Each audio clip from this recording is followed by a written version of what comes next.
welcome to this episode of the DaveCast for Thursday, October 8th, as we're now continuing in our study of the letter of James. We have been tracking through a few verses at a time, and where we left off on Tuesday was chapter 1, verse 21. And so let's go right into verse 22, where it says, "Do not merely listen to the word and so deceive yourself. Do what it says." All right, so again, that's a well-known saying. You've heard that before. Though you may be more familiar with the King James, it says, "Be doers of the word and not hearers only." That's something you've heard before. But I think if we break down this verse, it's important to point out that there's an implication here that, first of all, we're hearers of the word. Of course, you have to hear the word. That's the first thing. You have to hear the word. You can't do it if you haven't heard it. And so maybe a more basic question might be, though, what's the word? What word are we talking about here that we're supposed to be hearing? Well, it'd be natural for James, as a Jew, to refer to the Old Testament scriptures as the word, since this is a designation that's found a lot of times in the Old Testament itself. And so as New Testament Christians, we, of course, expand that to the New Testament books. But that's a long time off. New Testament hasn't been written yet. And so they are talking about the Old Testament word. That's the word to hear. And it says not only are we to be doers of the word, so receiving the word is hearing, it also involves doing. Hearing involves doing. And that's pretty simple. I mean, it kind of reminds me of a parent asking their kid to clean up their room, and the kid hasn't done it, and the parent says, "Did you hear me?" And the child replies, "Yeah, I heard you." And the parent says, "Why? You didn't do it." So ever have that kind of thing happen at your house? But that's also lots of times, that's us, right? I mean, we are aware of what God's word is. We can even quote chapter and verse, but yet we fail to do what it says. And James is very big on the doing of the word. And so let's continue on in verse 23 and 24. And he says, "Anyone who listens to the word but does not do what it says is like someone who looks at his face in the mirror, and after looking at himself, he goes away and immediately forgets what he looks like." And so, again, James is concerned with application. It's not enough to hear the word. You must do the word. The word must be applied. It must be obeyed. And for James, he is using an illustration here, this illustration of a mirror, which I think we might miss a nuance because we have mirrors, and so, we might think of this illustration like, okay, so I get up in the morning, I look in the mirror, my hair's messed up, I haven't shaved, need to brush my teeth, put on makeup, whatever. And I have to do that before I leave the house, because if I don't do that, then I'm like the person James is talking about. I look myself in the mirror and don't really correct what's wrong, before I go on my way. And so there's a nuance here. That's not really what James has in mind, because in the first century, people really didn't have bathroom mirrors. There were not even mirrors like we know, they're made out of glass. What they had was a mirror that's made out of a polished bronze. And here we're going to put up a picture from an archaeological site in Israel, a mirror made of polished bronze. And of course, they would polish it up as much as they could, and they could kind of see then sort of a dim reflection of themselves in the polished bronze. They could see a little bit what they look like. But even then, this wasn't a typical household item. It's only wealthy people would have really had mirrors, which meant that most of James' audience, since most of them were very poor, they went through their lives maybe only occasionally seeing themselves, maybe in the reflection of a mirror somewhere that someone might have, or in a lake or a pool or something.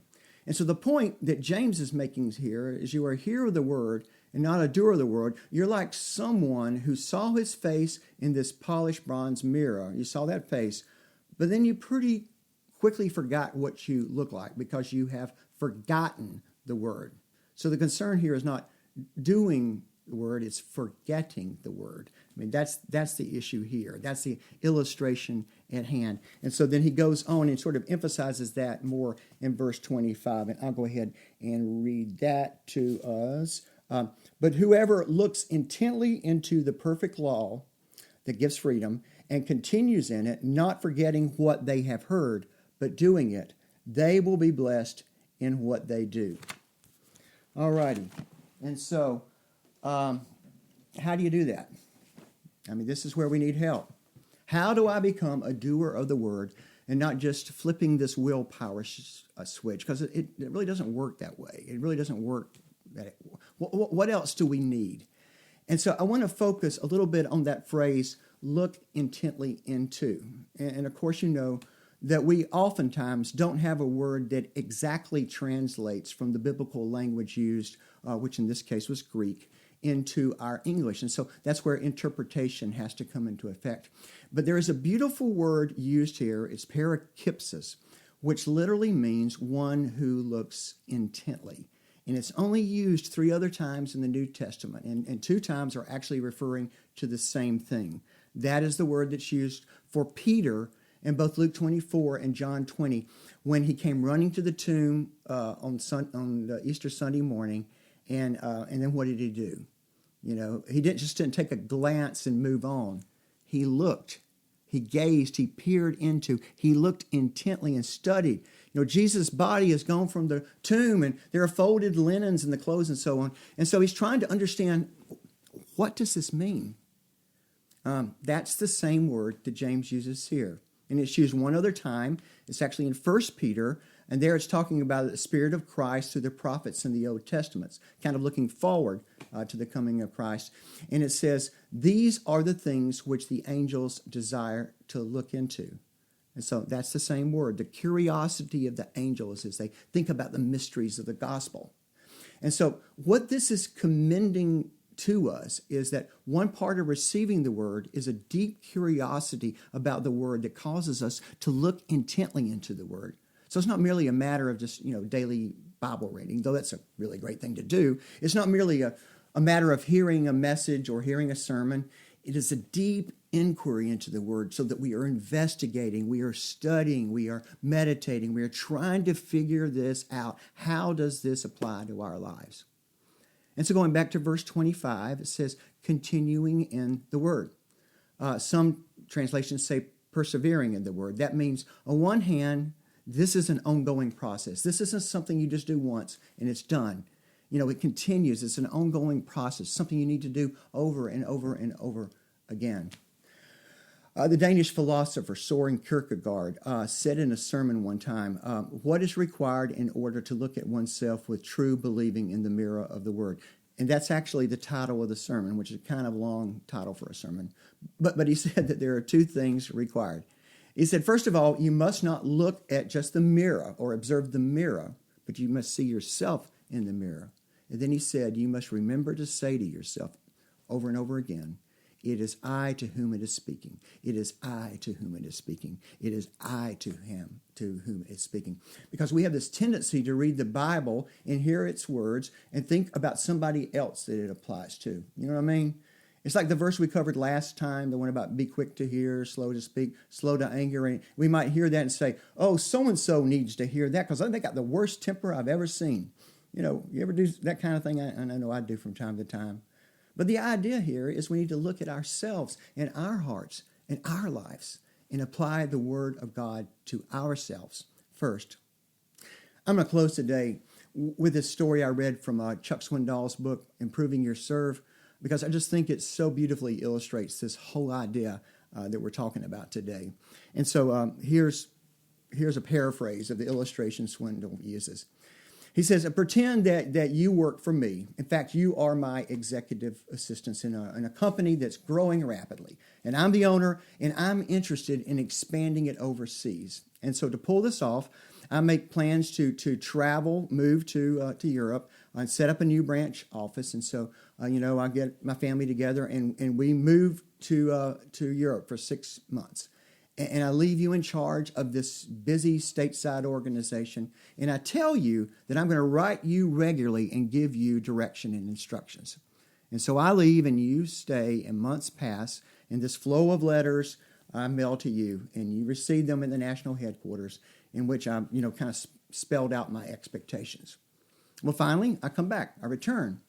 And I come back down to the office, and I'm stunned because there's grass and weeds that had grown up waist high, and a few of the windows are broken. And so I go inside and everything is just in disarray. And so I find you and I say, hey, what in the world's going on, man? And you say, what do you mean? I say, well, look at this place. Didn't you get any of my letters? And you say, letters? Oh, yeah, sure. Got every one of them. As a matter of fact, we have had letter study every Friday night since you left. We have even divided all the personnel into small groups and discussed many of the things you wrote. And some of those things were really, really interesting. You'll be pleased to know that a few of us have actually committed to memory some of your sentences and paragraphs. And there's one man here who has memorized an entire letter that you wrote, because there's such great stuff in those letters. And I say, okay, you got my letters. You studied them and meditated on them and discussed them and even memorized them. But what did you do about them? And you say, well, we didn't do anything about them. And of course, if that happened, that kind of behavior would be just kind of professionally absurd, right? And so I think the point's well made. We aren't just to be hearers of the word or readers of the word. We must also do what it says. Okay, that's it for today. Hey, I'll be back on Saturday with an interview and a preview of Sunday's worship at Conyers, and then we'll continue in our study of James next Tuesday and Thursday. And so until then, keep bringing the hope, and God bless you.